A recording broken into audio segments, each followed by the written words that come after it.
స్వర అయితే పడుకోకుండా అలా ఆలోచిస్తూ ఉంటుంది. అభి సార్ ఎందుకు ఇలా చేశారు, అభి సార్ ఇలా చేస్తారని నేను అస్సలు అనుకోలేదు. అయినా ముందు నేను నా కొడుకు ఎక్కడ ఉన్నాడో తెలుసుకోవాలి అని చెప్పి అలా ఆలోచిస్తూ ఉంటుంది. ఇంతలో డోర్ కొట్టే శబ్దం వస్తుంది. శబ్దం రావడంతో ఎవరు ఈ టైంలో అని చెప్పి డోర్ ఓపెన్ చేస్తుంది. ఓపెన్ చేయగానే అక్కడ అభి అయితే తాగేసి వచ్చి అక్కడ నిలబడి ఉంటాడు.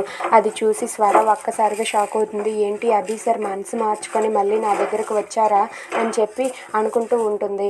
ఇంతలో అభి అయితే స్వరాన్ని చూసి ఏంటి అలా చూస్తున్నావు, ఏంటి ఇంకా నువ్వు ఇక్కడే ఉన్నావా, ఈ ఊరు వదిలి వెళ్ళవా మర్యాదగా బయటకు రావే అని చెప్పి గట్టిగా అరుస్తూ ఉంటాడు. ఇక అరవటంతో చుట్టుపక్కల ఉన్న వాళ్ళందరికీ మెలకువ వచ్చి చూస్తారు.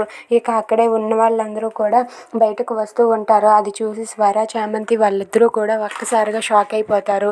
ఇక స్వర అయితే అభి సార్ ప్లీజ్ నెమ్మదిగా మాట్లాడండి అభి సార్ అని చెప్పి అంటూ ఉంటుంది. దాంతో అభి అయితే ఏంటే నెమ్మదిగా మాట్లాడేది, నువ్వు బయటికి రావే అని చెప్పి గట్టిగా అరుస్తాడు. ఇక చుట్టుపక్కల ఉన్న వాళ్ళందరూ కూడా వచ్చి ఏంటా గొడవ అని చెప్పి చూస్తూ ఉంటారు. ఇదంతా చూసి చామంతి స్వర ఒక్కసారిగా షాక్ అయ్యి అలా ఉండిపోతారు.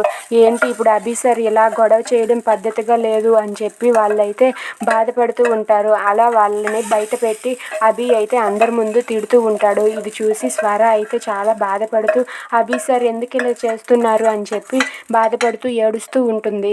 If you like this video please like, share and subscribe. Thanks for watching.